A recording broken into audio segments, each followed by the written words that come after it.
د چرګې هګۍ او د هغې ګټې. د چرګې هګۍ د ګټورو خوړو په ډله کې په لومړي سر کې ځای لري، ځکه چې هګۍ د مغذي موادو او پروټینو غوره سرچینه ده. د چرګې هګۍ د بدن د اړتیا وړ ډېر ګټور مواد لري چې دغه ګټور مواد په اسانۍ سره په نورو خوړو کې نه موندل کېږي. که د چرګې هګۍ په هر ډول پخه شي، جدي روغتیایي ستونزې نه پېښوي او د وجود د معدني موادو اړتیاوې پوره کوي. خو که چیرې د چرګې هګۍ ویشول شي او وخوړل شي، روغتیا ته یې ګټه ډېره ده او د وجود معدني موادو اړتیا پوره کوي.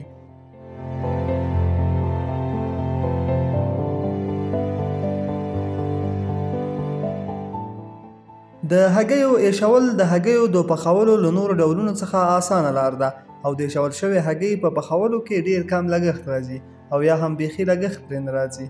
نو ولې بیا ایشول شوې هګۍ د هګیو د پخلي د نورو ډولونو په پرتله ډېره ګټه لري؟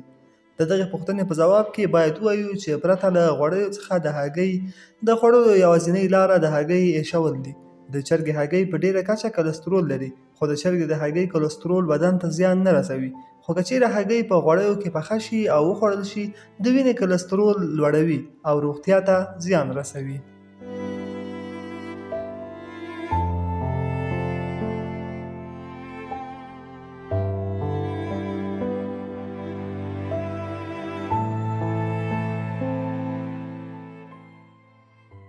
د ځینو څېړنو پایله دا هم ښیي چې په سباناري کې د ایشول شویو هګیو خوړل د بدن غوړ اوبه کوي او د وزن د کمېدو لامل کېږي. یوه ایشول شوې هګۍ د خورا ډېرو معدني موادو څخه ډکه ده. د ایشول شوې هګۍ معدني مواد په دې ډول دي: یوه ایشول شوې هګۍ 6 سلنه A ویټامین لري چې د A ویټامین په هګۍ کې د سترګو په پیاوړتیا کې ډېره مرسته کوي. یوه ایشول شوې هګۍ 5 سلنه فولیک اسید لري. یوه ایشول شوې هګۍ 5 سلنه B7 ویټامین لري. یوه ایشول شوې هګۍ 12 سلنه B9 ویټامین لري. یوه ایشول شوې هګۍ 2 سلنه B15 ویټامین لري. یوه ایشول شوې هګۍ 9 سلنه فسفر لري.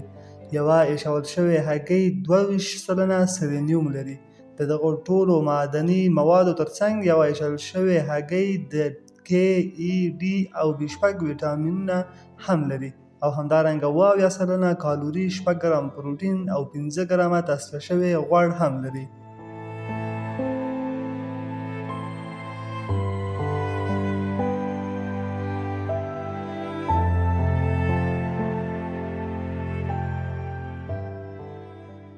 دا مه هیروئ چې د ورځې په لړ کې د یوې ایشول شوې هګۍ خوړل د وجود نیمه برخه د معدني موادو اړتیاوې پوره کوي او د ماشومانو لپاره د ورځې په لړ کې د یوې ایشول شوې هګۍ خوړل اړینه ده. نو هڅه وکړئ چې د ورځې په لړ کې ارومرو یوه ایشول شوې هګۍ د خپل روغتیا ساتنې لپاره وخورئ.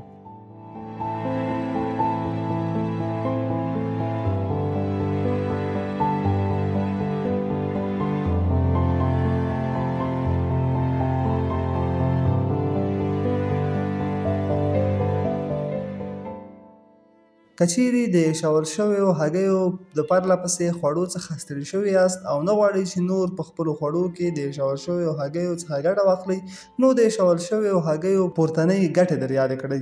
نو بیا به خپله د ایشول شویو هګیو خوراک رامخه کړئ او په ډېرې علاقې سره به یې وخورئ.